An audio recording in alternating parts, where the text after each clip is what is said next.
Video पूरी बना रहा हूँ, इसको डिटेल में देख लें, सुन लें और ये वीज़ा आप खुद भी अप्लाई कर सकते हैं। बहुत ईजी है, ठीक है जी।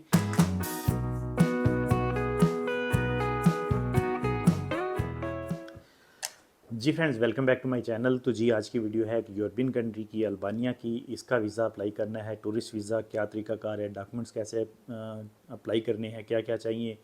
और सबसे ज़्यादा आजकल जो मुझे इंक्वायरीज़ आ रही हैं, इसकी जो एम्बेसी की फ़ीस है वो पे करनी है, तो उसके लिए जी गाइड कर दें, ठीक है। तो वीडियो बना रहा हूँ, ध्यान से देख लें, खुद भी वीज़ा अप्लाई कर सकते हैं, क्योंकि इसके लिए ना तो आपको एम्बेसी की विज़िट की ज़रूरत है, या पाकिस्तान से, इंडिया से, यूएई से, गल्फ़ से, कहीं से भी बैठे आप ये वीज़ा खुद अप्लाई कर सकते हैं, या आप मुझे भी कॉन्टेक्ट कर सकते हैं। अल्बानिया जैसे कि आपको पता है का यूरोपियन कंट्री है, और इसका ई वीज़ा होता है जो कि नॉर्मली डेटेड वीज़ा होता है। बेसिकली 3 महीने के लिए मिलेगा, बट उसमें स्टे टाइम 15 से 20 दिन या मैक्सिमम 30 डेज़ का मिलेगा, या सम टाइम जितना आपने प्लान दिया होता है वैसा ही प्लान आपको और स्टे मिलता है 1 वीक 10 डेज़ के हिसाब से, ठीक हो गया। और मोस्टली जब आप ये फर्स्ट टाइम वीज़ा अप्लाई करेंगे तो आप कोशिश करें कि सिंगल एंट्री वीज़ा ही अप्लाई करें, ठीक हो गया दोस्तों। इनके पोर्टल पे जाके आपने एक पूरा जो है इनका फॉर्म वगैरह है वो फिल करना होता है। बेसिकली 4 से 5 पेजेस का वो फॉर्म है, वो फिल करना होता है। बिल्कुल लास्ट में जाके डॉक्यूमेंट्स हैं जो वो अपलोड करने होते हैं।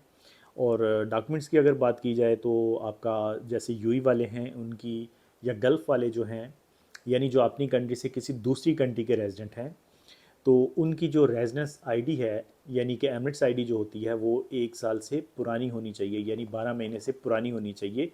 ये अल्बानिया की एक समझ लो कि शर्त है, तभी आप एलिजिबल हैं वीज़ा अप्लाई करने के लिए, ठीक है। तो अगर आपकी एमिरेट्स आईडी या आपका आईडी कार्ड जो भी रेजिडेंस कार्ड है वो 12 महीने पूरा हो चुका है, तो आप एलिजिबल हैं ये वीज़ा अप्लाई करने के लिए। और अदरवाइज़ आप अपनी होम कंट्री से करें, ठीक हो गया। तो पासपोर्ट की कॉपी, आईडी की कॉपी, वीज़ा पेज, फ़ोटो, एक एनओसी लेटर, लास्ट 3 मंथ की बैंक स्टेटमेंट चाहिए होती है, ठीक है।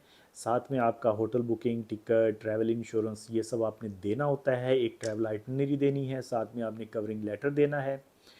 और कवरिंग लेटर में आपने अपने बारे में बताना है, आपने अपना जो है ट्रैवल प्लान बताना है, आपका जाने का पर्पज़ क्या है, आप के होम कंट्रीज़ के साथ टाइज कैसे हैं, आपके बारे में जितना मैक्सिमम बता सकते हैं वो बताएं।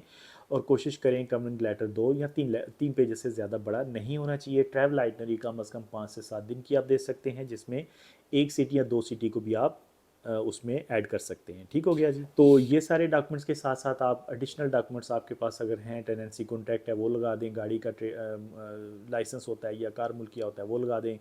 इसके साथ साथ अगर आपके पास कोई फिक्स डिपॉजिट है या कोई प्रॉपर्टी आपके नाम पे है, या कोई और आपने कोई ऐसा है आपके पास, समझते हैं कि ये डॉक्यूमेंट्स मेरी फ़िक्स डिपॉजिट में आता है या इसकी वैल्यू है और ये मेरे नाम पे है, तो आप वो भी लगा सकते हैं, ठीक है।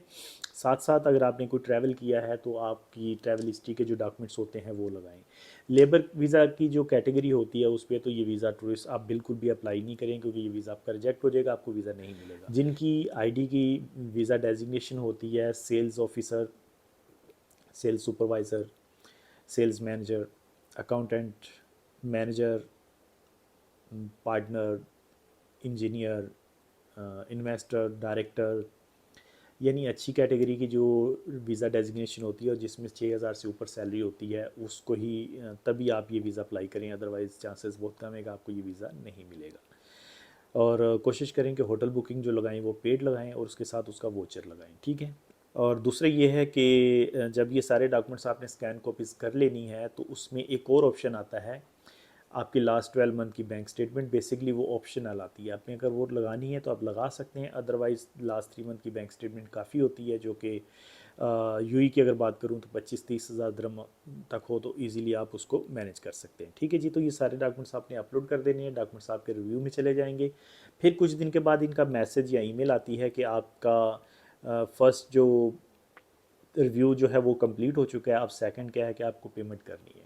आज से 1.5 से 2 साल पहले क्या होता था कि इनके पोर्टल से ही आप अपने क्रेडिट या डेबिट कार्ड से डायरेक्ट पेमेंट कर सकते थे, बट अभी ये पिछले 1.5 2 साल से ये ऑप्शन इन्होंने रिमूव कर दिया है। अब क्या है कि आपको पेमेंट जो करनी है वो बैंक से जाके करनी होती है, उसको बोलते हैं टीटी। तो वो आपने जी बनवाना है अपने बैंक से जाके, जिस भी बैंक में आपका अकाउंट होगा आपने उनको जाके बोलना है जी ये मुझे पेमेंट है यूई में जो कि 20 यूरो या 25 यूरो या 30 यूरो मैक्सिमम फ़ीस होती है, जो कि आपने पे करनी है। उसमें कुछ बैंक की फ़ीस कट जाएगी, कुछ ये कट जाएगी। तो वो आपको जो रिसिप्ट देंगे बैंक की स्टैम्प के साथ, वो आपने जाके अपलोड कर देनी होती है, और 1 से 2 दिन के अंदर वो जो आपकी जो एम्बेसी फ़ी होती है वो वेरीफाई हो जाती है, और उसके बाद फिर आपका वीज़ा का डिसीजन आ जाता है। सम टाइम वीज़ा रिजेक्ट भी हो जाता है, सम टाइम वीज़ा अप्रूव भी हो जाता है। कुछ लोगों की गलतफहमी इसमें ये भी है कि जी जब अल्बानिया के वीज़ा की हम पेमेंट कर देते हैं तो उसके बाद 100% वीज़ा आ जाता है। तो दोस्तों ऐसा नहीं है। पहले होता था शुरू शुरू में ऐसा कि जब आपका वीज़ा अप्रूव हो जाता था तो वो आपको बोलते थे पेमेंट कर दो। अब जो है पेमेंट करने के बाद भी वीज़ा रिफ्यूज़ होता है, ठीक है। तो ये वीज़ा पाकिस्तान से भी आप अप्लाई कर सकते हैं, गल्फ़ से भी कर सकते हैं, इंडिया से, बांग्लादेश से, कहीं से भी कर सकते हैं। पाकिस्तान में आपके पास कोई 15 से 20 लाख पीकेआर की जो बैंक स्टेटमेंट होनी चाहिए पिछले 3 महीने की। आपने आईडी की कॉपी लगानी है, पासपोर्ट की कॉपी लगानी है, फ़ोटो लगानी है, लास्ट 3 मंथ की बैंक स्टेटमेंट के साथ साथ 3 महीने की पे स्लिप लगा दें। या फिर अगर आप बिज़नेस कर रहे हैं तो बिज़नेस के डॉक्यूमेंट साथ में लगाएं, ठीक है। और सैलरी सर्टिफिकेट वगैरह लगाएं, घर के डॉक्यूमेंट जो भी आपके नाम पे हैं, लैंड वगैरह है, वो आप साथ में लगाएं। तो जितना आप अपनी प्रोफाइल को बेटर शो कर सकते हैं करें। अल्बानिया का जो वीज़ा का डिसीजन है 15 से 20 दिन या मैक्सिमम 30 डेज़ के अंदर आ जाता है, और ये ई वीज़ा होता है, डेटेड वीज़ा होता है, मोस्टली सिंगल एंट्री वीज़ा मिलता है। और अल्बानिया आप जा सकते हैं ट्रैवल एंड टूरिज़म के लिए। बड़ी अच्छी कंट्री है, मैं 2 से 3 बार होके आया हूँ। बड़ी अच्छी कंट्री है, स्पेशली तिराना जो इनका सिटी है बहुत खूबसूरत है, बड़ा अच्छा है, ठीक है। तो अगर आप इंटरेस्टेड हैं अल्बानिया जाने के लिए, अल्बानिया का टूरिस्ट वीज़ा अप्लाई करने के लिए, ये वीज़ा आप खुद भी अप्लाई कर सकते हैं जैसे कि मैंने पूरी डिटेल बताई है, या फिर इसके लिए आप हमें भी कॉन्टेक्ट कर सकते हैं। अगर आप इंटरेस्टेड हैं अल्बानिया वीज़ा अप्लाई करने के लिए, दिए गए नंबर पे कॉल कर सकते हैं या ऑफिस आ सकते हैं। तो feel free to contact us. Thank you very much for watching the video. फिर मिलते हैं नेक्स्ट वीडियो में नए टॉपिक पे। Bye bye.